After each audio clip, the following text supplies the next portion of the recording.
Hi, I'm Colin Ong. I am taking a stroll around this area of Singapore called Bukit Merah. And normally I'm either in a hawker center or on a stationary car doing recording. But today I like to take a little stroll. And I like to talk about a topic very close to my heart. And this is especially important for parents too. And this idea is judgment by social media. Judgment by social media or judging by social media. Now, what is judgment by social media? JBSM. I did not check whether this term actually exists, but I feel that it actually encompasses the spirit of what I want to share.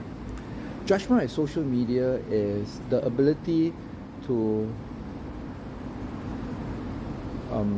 appear very convincing. Right? Judgment on social media. Being convincing, being able to put your viewpoint across, and together with some words in the background, and to be able to give a one-sided view of a certain situation. Most probably the person who's giving that view is in the situation, and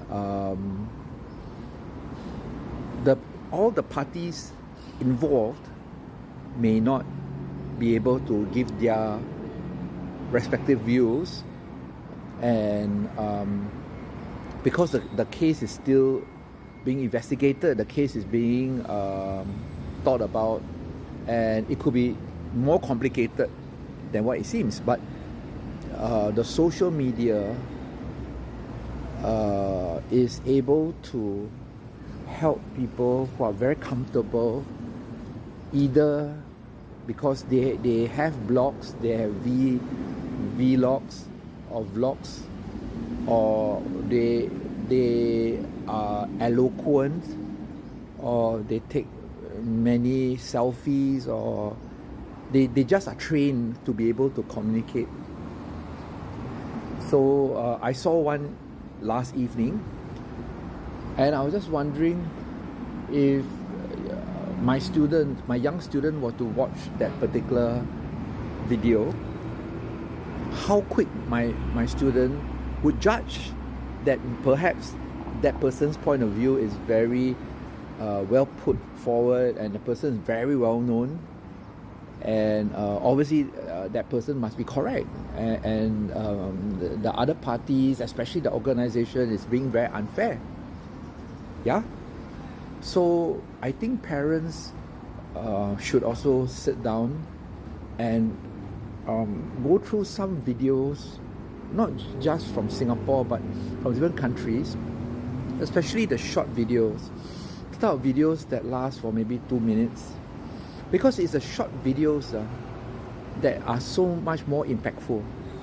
Because when the short videos come through, the viewer normally doesn't think very clearly, doesn't have enough time to think.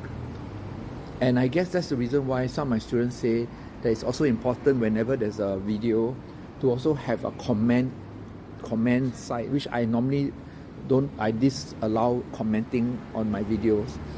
And I told my students the reason is because most of my videos are my point of view, so I'm very biased towards a certain point of view. I'm an educator, I'm a tuition teacher, I teach economics, I teach English, I teach business studies. So I'm not here to propagate anything, I'm not an influencer, so normally I don't want to engage in any debate. I just tell people what I do, what I teach, how I teach, and I try to get tuition from social media. So I think parents should actually take note of the dangers of with the children of accepting some of these views, right? And some of these views, some of his point of view is very personal to the person who created the video. Normally, it will not affect your children, but when your children grow up, it does affect the way they write their essay. It does affect the way they approach their exams. Now, if you need more help, email me, colinongts@hotmail.com.